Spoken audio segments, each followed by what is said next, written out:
자, 이렇게 삼손이 눈을 뽑히고 노줄로 매임을 당하고 그리고 감옥에서 맷돌을 돌리는 이런 신세가 되었습니다. 자, 이러다 보니 블레셋 사람들이 그동안에는 삼손을 두려워했는데, 근데 이 블레셋 방백들이 이제는 뭐라고 얘기하냐? 우리의 신이, 이 블레셋 사람들의 신은 뭐냐 하면 다곤신. 그래서 다곤신에 대해서는 제가 이전에 설명을 드렸어요. 물고기 신이라고 얘기했죠. 이 물고기 신이 삼손을 우리 손에 붙였다라고 얘기를 하고 있는 거예요. 다곤신이 붙였습니까? 하나님이 붙였습니까? 하나님이 붙이신 일인데, 이 블레셋 사람들은 뭐냐? 우리의 원수 삼손을 다곤신이 붙였다라는 거예요.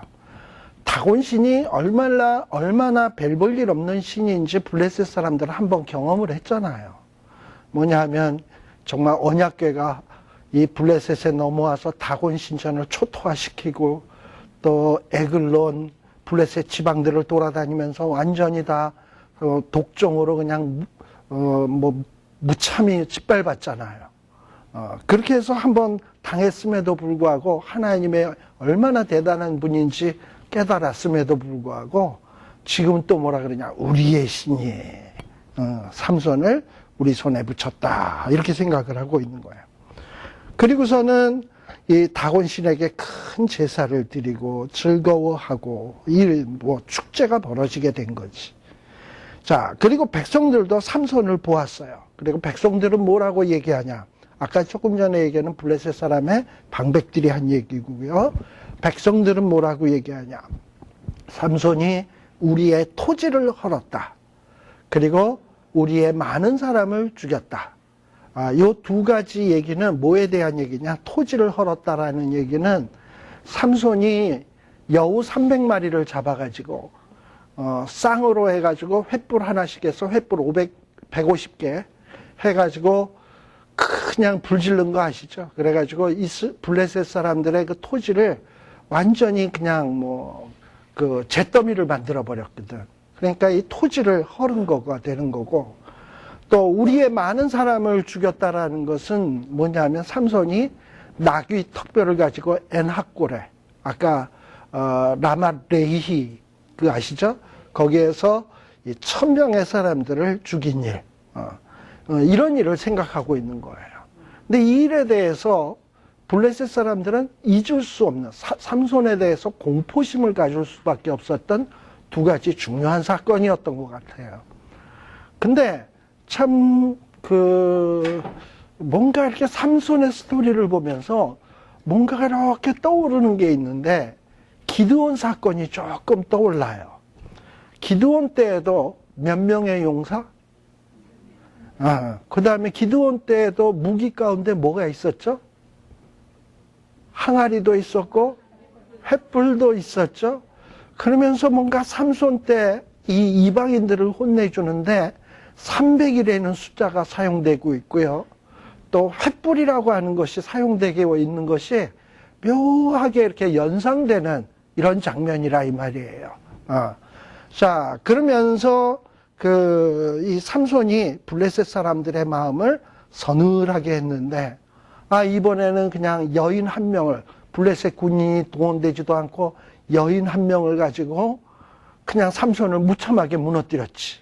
그러니 이 블레셋 사람들은 이거는 다곤신이 한 거다 하고 난리가 난 거예요. 그러면서 자기 신들에게 24절 끝에 찬송을 하고 그들의 마음이 즐거울 때에라고 얘기를 하고 있습니다. 자, 근데 NIV 성경 같은 데 보게 되면 그들의 마음이 즐거울 때를 뭐라고 얘기하냐? 하이 스피릿 상태에 있을 때, 그러니까 무슨 그들의 그 영혼이, 그러니까 하이 된 상태. 이 원래 그 무당이나 우상 숭배하는 사람들은 막 이상한 행동들을 하는 거예요. 예를 들면 우리 기독교에도 좀 그런 게 좀 있어. 예를 들면 부흥회 같은 데 보면 박수를 그냥 막 열광적으로 치고 같은 찬송을 빠른 속도로 해서 한 500번 부르고, 그 다음에 또 아니면은 이제 방언한다고 랄랄랄라를 수천 번을 외우라 그러고, 그러면 정상인들도 다 혀 돌아가고 정신 돌아가요. 그래가지고 그냥 하이퍼가 돼버려. 이제 아마 이 우상신 섬기는 사람들은 그런 풍습들이 좀 있었던 것 같아. 우리가 이 바알신과 엘리야 선지자의 대결 때도 보게 되면 이 바알 섬기는 사람들이 하늘에서 불을 내리기 위해서 막 난리법석을 치고 안 되니까는 나중에 칼로 자기 몸들을 자해를 하고 막 이러잖아요. 그러니까 이런 행동들을 한다 이 말이죠. 근데 지금 뭐 아마 자기네들 신 앞에서 막 찬송을 하다 보니까 막 이 자기네 그 정신들이 막 이상한 상태가 되어지면서 뭐라 그러냐면 삼손을 불러다가 우리의 흥을 돋구자라는 거죠.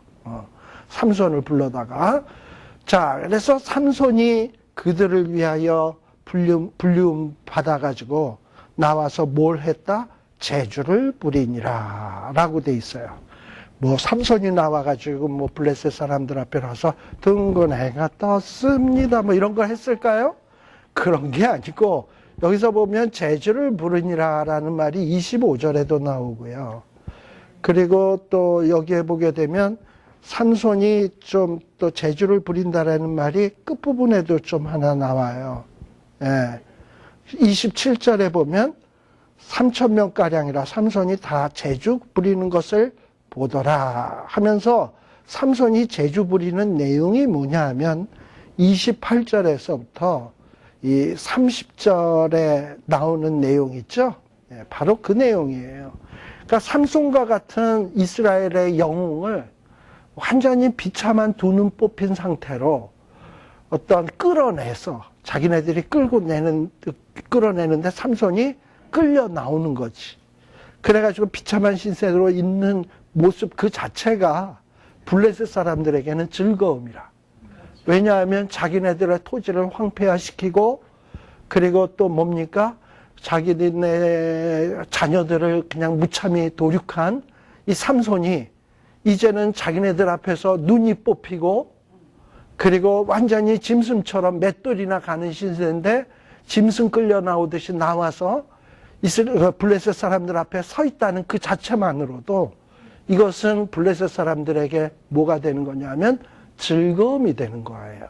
그러니까 여기서 제주를 부렸다라는 것은 뭐냐면 이 블레셋 사람들이 잔치를 하면서 이방신에게 우상 숭배하면서 흥에 도취돼가지고 그 즐거움을 배가를 시키기 위해서 삼손 끌어내라는 거지. 그래서 삼손이 끌려 나와서 그냥 본의 아니게 그 사람들에게 즐거움을 주게 되게 된 거죠. 근데 그 장면이 지금 여기에 나오게 되는 겁니다. 그러니까 뭐 삼손이 나와서 제주를 부렸다 그러니까는 무슨 뭐 블레셋 사람 앞에서 재롱 부린 게 아니고 지금 두 기둥 사이에 그 힘센 장수가 블레셋 사람들에 의해서 끌려 나왔다라는 거예요. 그것도 누구에게 끌려 나왔냐? 26절에 보면 조그만 소년의 손에 그 용사 대단했던 1,000명을 쓰러뜨리던 용사가 소년의 손에 끌려서 왜? 앞을 못 보니까. 그러니까 그 소년의 인도가 없이는 아무 곳에도 갈 수가 없어. 기둥이 어디 있는지도 몰라. 그러니 소년에게 야 내가 이 집을 딱 버티고 있는 대들보를 버티고 있는 그 기둥에다가 좀 세워달라 하고 글로 데리고 가라는 거지.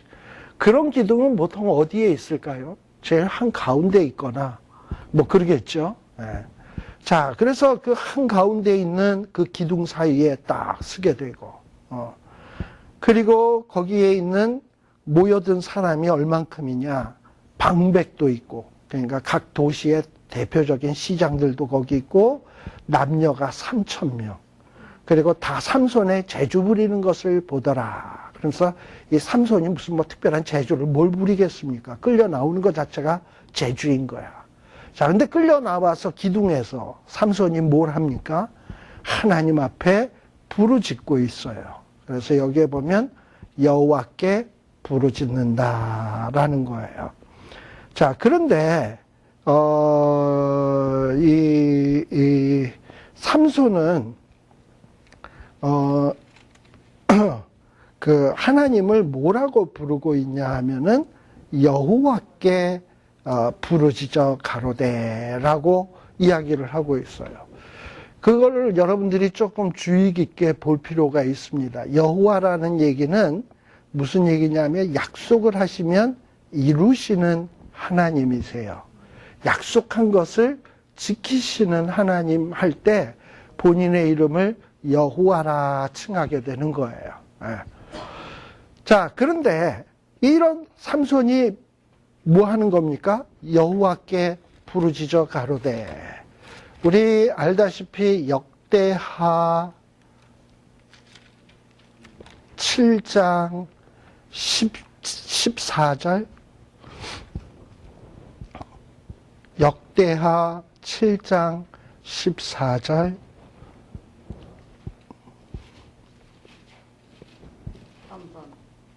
우리가 잘 아는 성경 구절이에요.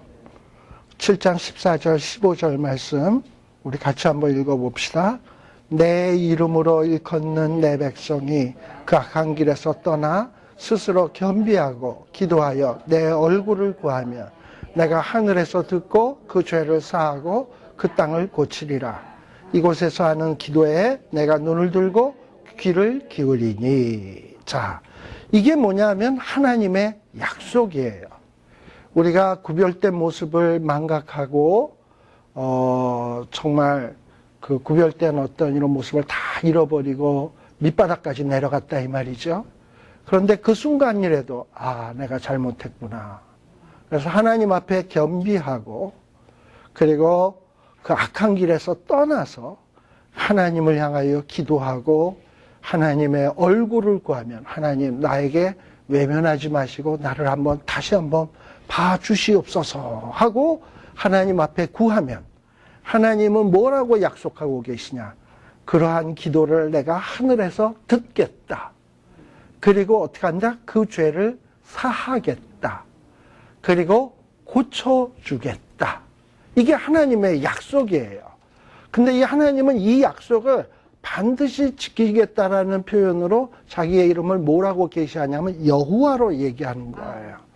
우리가 이런 거 있죠. 제가 만일에 누구랑 약속을 했어요. 근데 상대방이 나를 좀 안 믿는 것 같아. 그래서 제가 뭐라고 얘기하냐면 왜 너 내 말을 안 믿냐? 내 별명이 뭔 줄 알아? 내가 김약속이다. 김약속. 오죽이 약속을 잘 지켰으면 약속이겠냐? 이런 표현과 같은 거예요. 내가 누군지 아냐? 내가 여호와다. 여호와. 그것도 그냥 여호와인 줄 아냐? 만군의 여호와다. 만군의 여호와. 이건 그냥 하나님이 약속을 무지무지 꼭 지키시겠다라는 얘기예요. 그런데 지금 이런 것을 아는 삼손이 여호와 하나님께 부르짖는 거예요. 아마도 역대하는 아직 쓰여지지도 않은 때입니다만 어쨌든 역대하에 나오는 그런 믿음의 고백이 그와 유사한 고백이 마음속에 있는지 몰랐지, 있었는지도 모르죠. 그러면서 내가 이렇게 하나님 앞에 구하면 하나님은 내 음성을 들으실 거야. 그리고 내 죄를 사하실 거야. 그리고 고치실 거야. 라는 이 믿음을 가지고 하나님 앞에 기도를 한 거예요. 그러면서 뭐라고 기도하냐? 나를 생각하옵소서. 하나님이여 구하옵나니 이번만 나로 강하게 하사 블레셋 사람이 나의 두 눈을 뺀 원수를 단번에 갚게 하옵소서. 자, 언뜻 보면 28절에 보게 되면 삼손이 왜 자기를 생각해달라, 나를 강하게 해달라 기도를 하냐.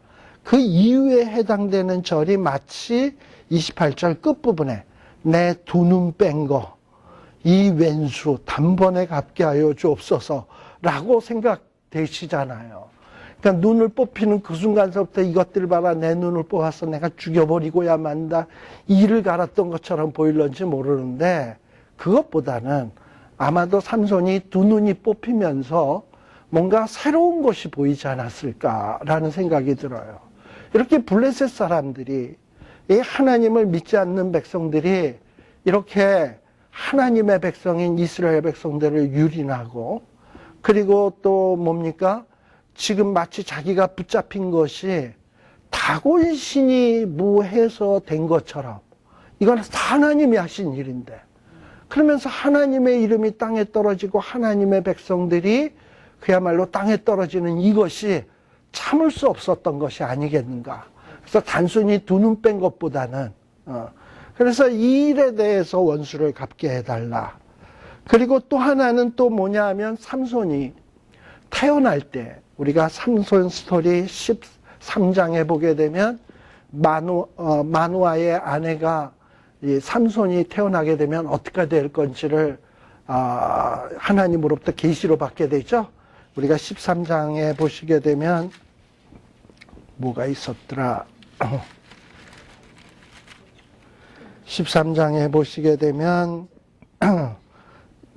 5절, 6절, 5절에 보시게 되면 내가 잉태하여 아들을 낳으리니 뭐 삭도 되지 말라 나시리니라 이러면서 뭐라고 되어 있냐면 블레셋 사람의 손에서 이스라엘을 구원하기를 시작하리라 라고 되어 있잖아요.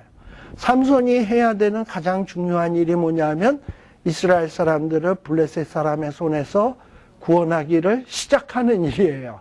물론 시작은 했어. 근데 한 거라고는 뭐냐면 여우 300마리 가지고 불지르는 거 하고 1000명 때려 죽인 일, 뭐 그거 외에는 블레셋 여인들하고 놀아난 것밖에 없단 말이죠.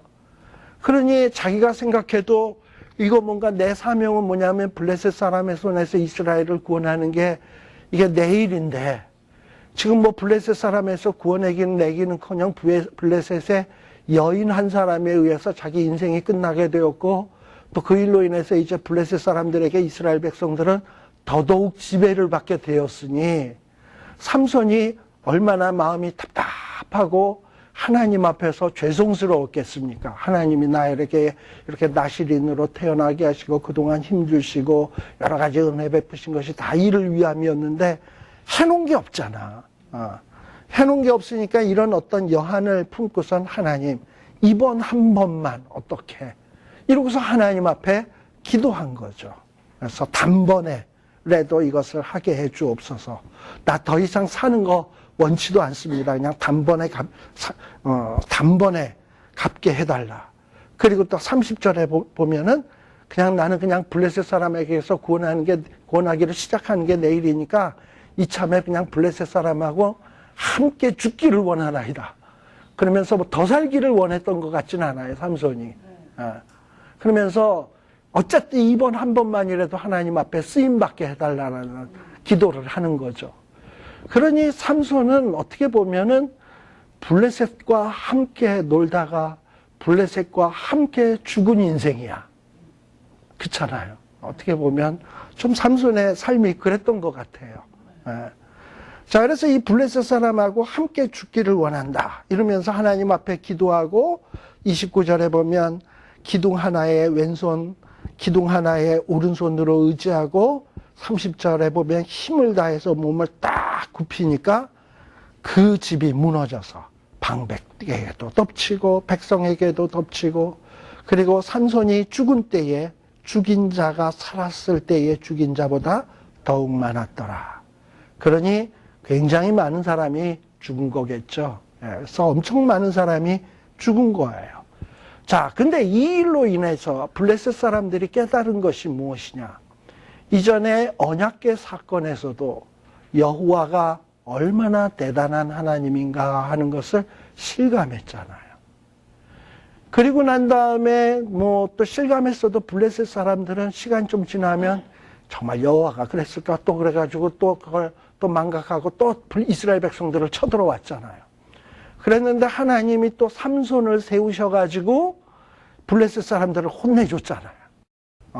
그 혼내주면서 그야말로 이 블레셋 사람의 가사의 성문까지도 뜯기는 치욕을 맛봤잖아요. 그리고 뭐 1000명이 줄초상 나는 사건도 경험을 했고.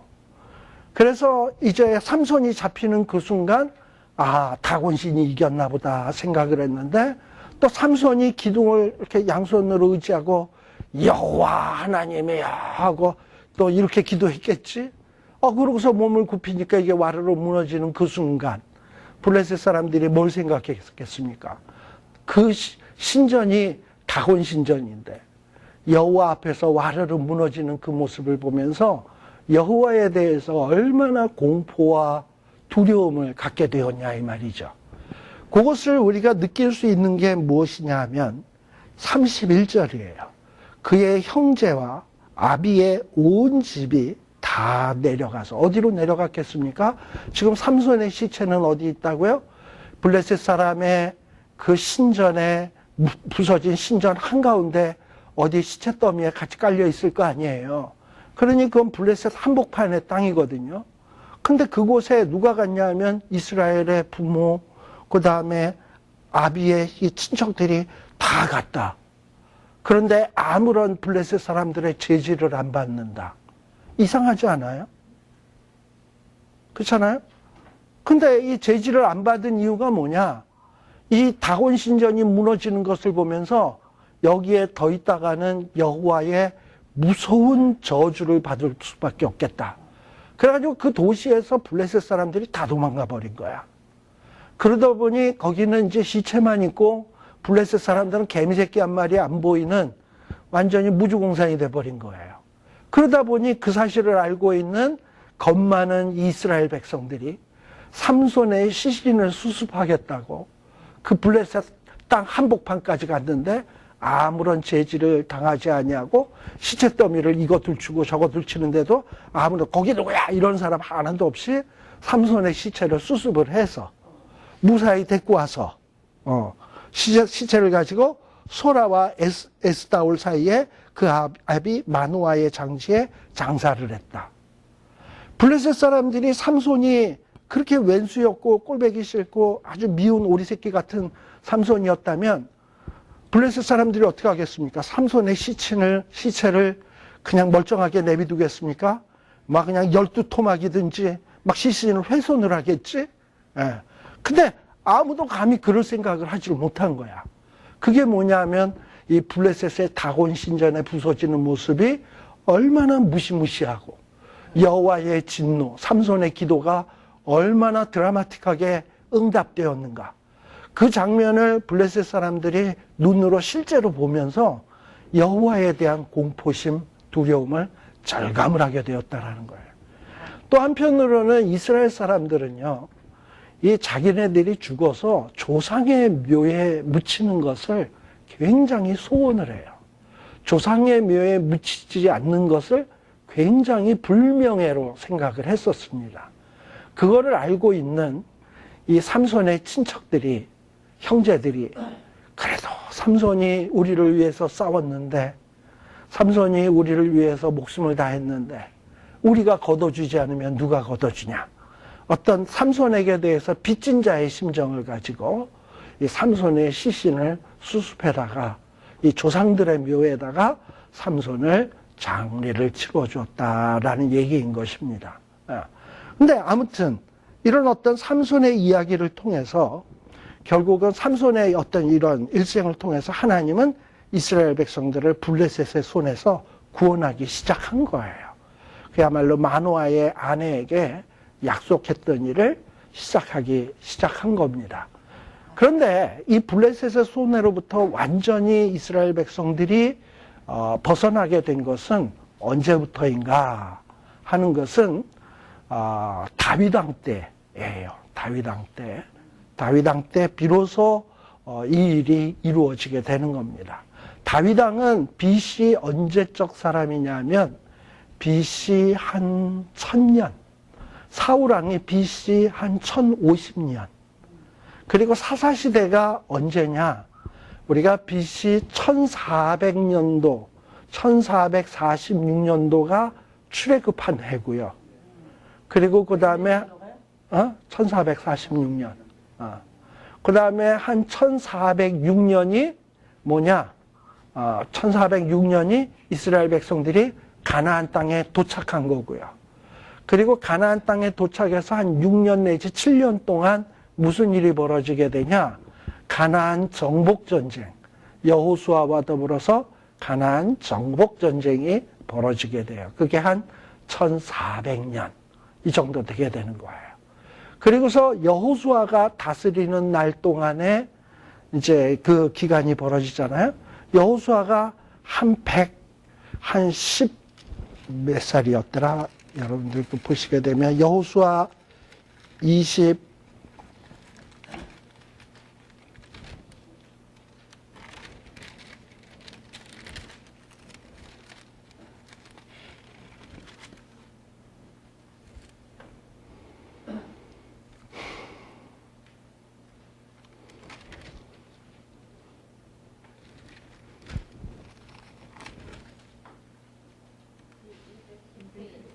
예? 110세에 죽었어요. 그죠? 110세에. 그러니까 여호수아가 가나안 땅에 들어온 게 한 나이 80세쯤 되거든요. 그러니까 여호수아가 통치하기 시작한 게 한 30년. 그렇죠? 그래서 사사가 시작되게 되는 갈렙도 나이가 얼추 비슷했을 거예요. 삼손하고. 갈렙은 그때 여호수아에게 가서 뭐라 그랬냐면 가나안 정복 전쟁 때 내 나이 85세로 돼. 이렇게 얘기를 했거든요. 예.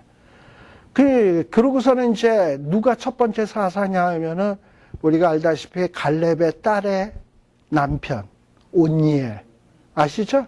오니엘이 이스라엘의 첫 번째 사사로 등장하게 되잖아요. 그래서 이스라엘의 사사 시대는 한 BC 한 1350년 뭐 요때서부터 시작을 해가지고 한 300년간 사울왕이 세워질 때까지 300년간을 사사 시대라고 보는 거예요. 사사 시대라고 보는데 그 중에서 삼손은 거의 마지막 때의 사사다라는 거예요. 그 거의 마지막 때의 사사니까 BC 한 1100년 뭐 그 어간쯤 될래나요? 그리고 난 다음에 다윗이 등장하기 시작한다 그런다면은 1000년이니까 한 100년 뒤에 이제 다윗이 등장을 하게 되면서 비로소 이스라엘 백성들이 블레셋 사람의 손에서 구원받게 되는 거예요. 그래서 그 구원받게 된 때가 언제냐 하면 여러분들이 성경을 보시게 되면 사무엘 하 8장에 보시게 되면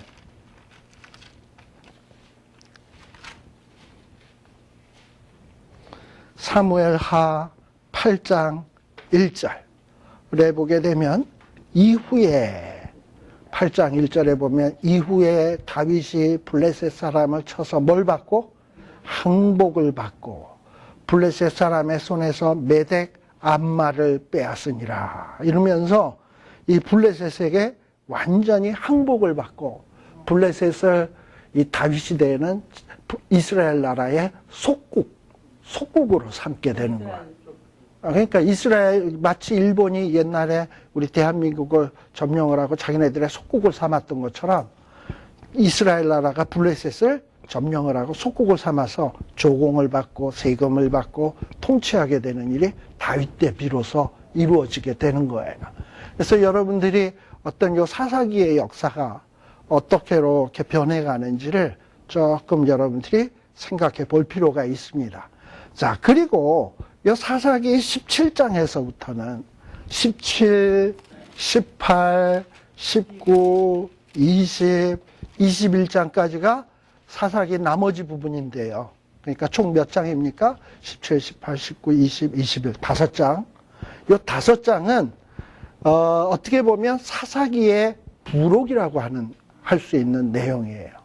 왜 이걸 부록이라고 얘기하냐 하면 제가 아까 삼손은 사사시대의 거의 마지막 사사라고 얘기했잖아요. 근데 요 17장에서부터 나오는 이야기는 이 사사기의 초기 사사 때의 이야기인지 중기 사사 때의 이야기인지 말기 사사 때의 이야기인지 정확하게 어느 시점인지는 몰라. 근데 대부분의 학자들은 뭐냐 하면 여기 지금 미가라고 하는 사람의 이야기 있죠? 이 이야기가 언제적 일로 취급을 하냐 하면은 이 사사시대 초기 때의 일 아니겠냐? 그러면은 우리가 지금 1장에서부터 16장까지는 사사기가 연대기 순으로 시간 순으로 쭉 사사기의 이야기가 되오다가 17장에서 다시 초기로 다시 휙 돌아가는 거 아니야. 그렇잖아요. 이 이야기 흐름과 전혀 다르게 휙 돌아가 버리는 거잖아. 그리고 만일에 초기가 아니고 중기거나 뭐 다른 때라 그런다면 이거 어쨌든 연대순이 아니잖아. 17장서부터는. 그래서 이 17장에서부터 일어나는 사건은 어떤 연대순으로 기록된 게 아니라 어떤 사사시대를 대표할 만한 사사시대가 얼마나 무지몽매하고 타락하고 한심한 사회였는가 이 정도까지 타락했다라는 대표적인 이야기로 보여주려고 하는 이야기를 마지막 부록에서 한 두세 가지의 사건을 뽑아가지고 5장에서 기록하고 있는 거예요. 그래서 17, 18, 19, 20장, 21장까지는 사사기의 부록이다라고 생각을 하시면 돼요. 자, 근데 이 사사기의 부록에 해당되는 이야기의 대표적인 이야기가 뭐냐? 하나는 미가라고 하는 사람의 집에 그 집에 어떤 제사장으로 취직하는 레위 사람의 이야기예요. 그게 어디에 나오냐? 17장, 18장에 나오는 사건이에요. 그 다음에 19장에서도 거기에 보면 이스라엘의 왕이 없을 그때에 에브라임 산지에 우거하는 어떤 레위 사람이, 그래서 어떤 레위 사람이 또 등장해요. 19장에. 레위 사람이 등장하는데 이분은 어떤 분이 계시냐면 유다 베들레헴에 첩사모님이 계시는 이 레위 사람이에요. 레위 사람이면 오늘날의 목사와 같은 사람인데, 아무튼 유다 지방에, 이 사람은 에브라임에 있는 사람인데 유다 지방에 첩사모님이 계셔. 근데 또 놀라운 것은 이 첩사모님이 또 바람이 나가지고 사고를 치고 친정으로 도망갔어. 뭐 이런 이야기가 또 19장, 19장에 나와요. 그리고 이 일로 인해서 뭐가 이루어지냐면 20장, 21장에서는 이스라엘 백성들 안에 대대적인 동족 상잔의 전쟁이 벌어지는 이야기가 나오게 됩니다. 이게 사사기 마무리를 짓는 그런 내용이에요. 그런데 우리가 17, 18 레위 사람의 이야기, 미가의 집에, 그 다음에 19장 레위 사람이 첩사모님을 드린 이야기, 뭐 이런 이야기를 통해서 뭘 느낄 수 있냐? 이스라엘 백성들 가운데서도 구별되고 제일 거룩하게 구별되어야 될 사람이 누구다? 레위 사람. 왜냐하면 레위 사람은 하나님의 것이거든요. 우리가 알다시피 우리 오경에서 보면 하나님께서 이스라엘 백성들의 첫 번째 낳은 것, 첫 새끼는 다 누구의 것이다? 하나님의 것이다. 하나님의 것으로 돌리라 그랬어요. 사람이든 짐승이든. 그런데 사람이든 짐승이든 하나님의 것으로 돌리게 되면 이스라엘의 모든 집안의 첫 번째 낳은 자식을 성전에다 바치고 하나님께 바친다 그러면 다 이상 가족이 되어야 되잖아. 그러면 얼마나 마음이 참 편치 않겠습니까? 그죠? 모든 가정이. 하나님이 그거 기뻐하지 않아요. 그래서 하나님은 뭐냐면 첫 새끼를 대신해서 누구를 바치라 했냐면 레위 사람을 내게로 바쳐라. 첫 새끼를 대신하는 게 레위 사람이에요. 그래서 레위 사람들이 성전을 위해서 일을 하게 만들었어. 대신에 이스라엘 백성들은 레위 사람을 바친다라는 게 뭐냐? 레위 사람들이 거주해야 될 집, 그 레위 사람들이 먹고 살 수 있도록 어떤 11조, 먹을 것, 이건 누가 공급하냐? 이스라엘 백성들이 공급을 하는 거예요. 그게 레위 사람들을 구별하는 거예요. 자, 그렇게 함으로써 이스라엘 백성들은 뭐냐? 우리는 하나님의 것입니다. 우리의 첫 새끼도 하나님. 아무튼 우리는 하나님의 것입니다라는 것을 어떤 레위 사람을 구별함을 통해서 뭔가 이스라엘 백성들이 자기네들의 하나님의 것이라는 신앙의 고백을 하도록 돼 있는데, 자, 하나님의 것이라는 게 뭐예요? 하나님을 위해서 구별되었다라는 얘기예요. 그러니까 레위 사람들은 세상으로부터 구별된 존재가 아니라 하나님의 것으로 구별된 존재야. 그래서 오로지 그들은 무슨 일만을 해야 돼? 하나님을 위한 일, 하나님의 제사를 위한 일, 하나님을 거룩히 하는 일, 하나님께 영광 돌리는 일, 이 일을 위해서 구별된 사람들인 거예요. 그러니 이들은 특별히 구별된 생활을 해야 되는 거야. 그런데 사사시대에는 어느 정도로 타락을 했냐? 여기 보면 17장에 보게 되면 미가의 집 레위 사람, 이 이야기를 우리가 잠깐 한번 보시게 되면, 자, 20장 한번 봅시다. 우리 19장, 17장, 죄송합니다. 17장에 보시게 되면, 자, 에브라임 산지에 미가라고 하는 사람이 있어요. 자, 그런데 여러분들 잘 보시게 되면, 요 17장에서는 어디입니까? 에브라임 산지에 미가라고 하는 사람이 있었어요. 자, 그런데, 또, 7절에 보시게 되면, 여긴 또 누가 나와요? 유다 가족에 속한 유다 베들레헴의 한 소년이 있었다. 레위인. 이런 얘기가 나와요. 그래서 뭔가 17장에 등장하는 걸 보면 에브라임, 유다, 레위인이 아주 이렇게 두드러지게 등장을 합니다. 아니나 다를까 19장에도 보게 되면 거기에 보면은 1절에 보면 에브라임 산지에 우거하는 어떤 레위 사람, 그 다음에 또 어디? 유다 베들레헴. 그러면서 에브라임, 유다, 레위 사람. 그래서 지금 공통적으로 등장하는 게 에브라임, 유다, 레위 사람. 이게 공통적으로 지금 사사기 부록에서 아주 눈에 드드러지게 나타나는 모습이에요. 왜 이럴까? 여러분들 이스라엘 백성들에게 있어서 가장 대표적인 지파가 누구냐? 유다 지파예요. 사사기 1장에서 보게 되면 누가 이제 이 가나안 땅을 정복하러 누가 먼저 올라가겠느냐? 하나님 앞에 구하는 얘기가 나와요. 그때 하나님이 누가 먼저 올라가라? 제 선목에서라? 유다 지파가. 그래서 이스라엘 백성들 가운데서 가장 쌈잘하고 가장 강한 지파가 누구냐면 유다 지파예요. 그 다음에 또 강력한 지파가 있다면 누구냐면 에브라임 지파예요.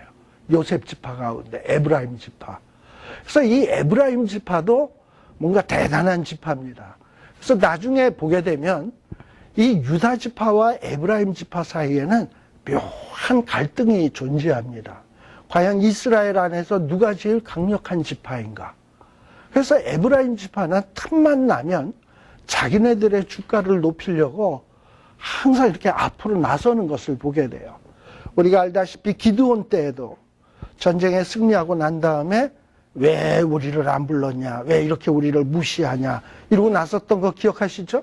네. 또 그 사건이 언제서도 나타나냐면 입다 때에도 전쟁이 다 끝난 다음에 뭐 나루터에서 조금 적들을 때려 부신 다음에 나중에 입다에게 나와서 왜 전장 시작할 때 시작부터 진작에 안 불렀냐. 그때는 요리조리 재면서 안 나오다가 나중에 겨우 참석했다가는 곧다우 소리 하고 있어요. 이렇게 에브라임 지파는 인정받기를 좋아하는 지파예요. 땅 분배를 할 때도 뭐냐면 우리는 요셉의 두 지파로 나누어졌으니까 더블로 받아야 된다. 이러고서는 자기 몫을 챙기는데 굉장히 대단한 지파야. 근데 그런 걸 또 보면서 꼴배기 싫어하는 지파가 누구냐면 유다 지파야. 그래서 이 둘 사이에는 묘한 갈등이 존재해. 사사시대에서부터. 이러던 것이 언제 빵 하고 터지냐 하면은 세월이 지나서 다윗이 지나서 솔로몬이 지나서 르호보암과 여로보암이 등장을 하면서 이 에브라임 지파와 이 유다 지파 간에 완전히 분열이 짜장 벌어지게 되는 거예요. 우리가 알다시피 솔로몬과 르호보암은 다윗 지파죠. 다윗 지파의 후손이에요. 반면에 이 르호보암 때 북이스라엘의 초대 왕이 되는 여로보암은 에브라임 지파 사람이에요.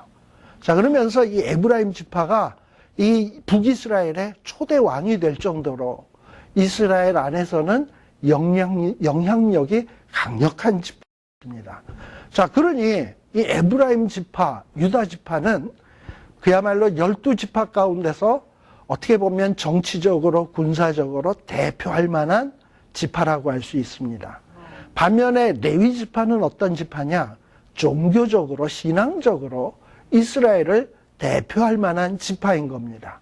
그런데 이 사사기 17장에서부터 마지막 장에 나오는 이야기를 보게 되면 이런 이스라엘을 대표할 만한 지파의 사람들이 얼마나 그 신앙이 저급하고 땅에 떨어졌으며 그야말로 하나님의 율법에 대한 지식은 전혀 없고 자기 소견에 옳은 대로 행하는 무지몽매한 백성으로 또 타락하게 되었는가 하는 얘기를 생생하게 기록해주고 있는 것이 이 부록의 이야기예요.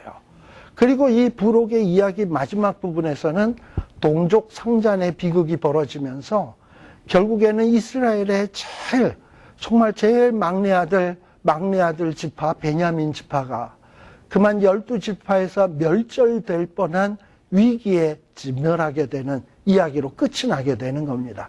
그 위기에 진멸했다가 겨우 살아남는 그런 얘기로 끝나게 되는데 우리가 이 사사기에 처음 시작하는 장면을 보면 어떻게 시작합니까? 이스라엘의 전쟁은 가나안 족속들을 쫓아내는 전쟁을 위해서 유다 지파가 선봉이 돼서 나가서 싸우는 이야기로 시작을 했어요. 사사기의 시작은요. 그러나 끝나는 장면은 뭐로 끝나냐? 가나안 사람과 싸우는 게 아니라 이스라엘 형제들끼리 싸우다가 그야말로 막내 아들이 그냥 막내 아들 지파가 전멸될 뻔한 위기로 끝나게 된다 이 말이에요. 그러니 이 사사기의 이야기는 처음과 끝이 참 묘해요. 뭔가 가나안 정복을 위해서 시작했던 사람들이 그야말로 나중에는 지들끼리 싸우는 이야기로 끝이 난다? 모든 교회가 그렇지 않습니까? 교회가 개척할 때는 어떻게 시작해요? 이 땅에 하나님의 나라를 건설해야지, 악을 몰아내고 거룩한 하나님의 뜻이 이루어지도록 해야지 해가지고 교회가 어느 정도 커지고 어느 정도 부흥한다 싶으면 사람들이 나태해지기 시작하다가 이제 하나님의 말씀엔 관심 없고 그냥 숫자에 관심 있고 헌금에 관심 있고 이런 식으로 가다가 그 다음에는 이제 습관에 젖은 신앙생활 하다가 나중에는 건물 놓고 지들끼리 싸우다가 교회를 문을 닫네 마네 하는 상황으로 가다가 끝나지 않습니까? 대부분 그렇게 끝난다 이 말이에요. 그러니 사사기의 이야기를 가만 보게 되면 이것은 옛날 얘기가 아니라 오늘날 우리의 이야기다라는 것을 좀 볼 수 있어요. 지금 제가 끝까지 다 했다고 해서 끝난 게 아니고요.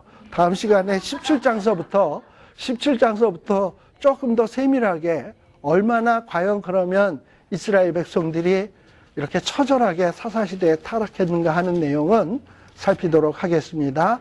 다음 주에는 메모리얼 데이입니다만 합니다.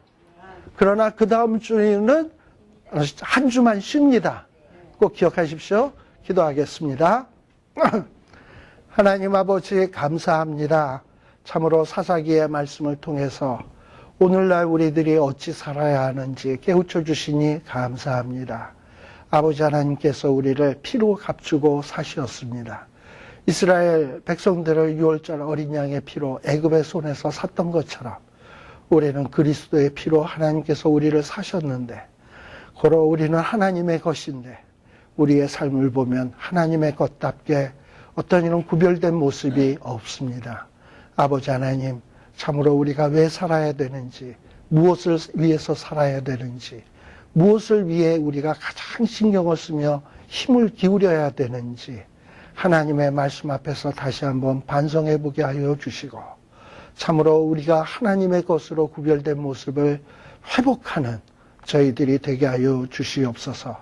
하나님 앞에서 구별된 자로 살아갈 때 하나님은 함께 계시며 놀라운 능력의 역사들이 있게 됨을 우리 삶 가운데서 체험하게 하여 주시옵소서. 예수님 이름으로 기도드리옵나이다. 아멘. 마치겠습니다.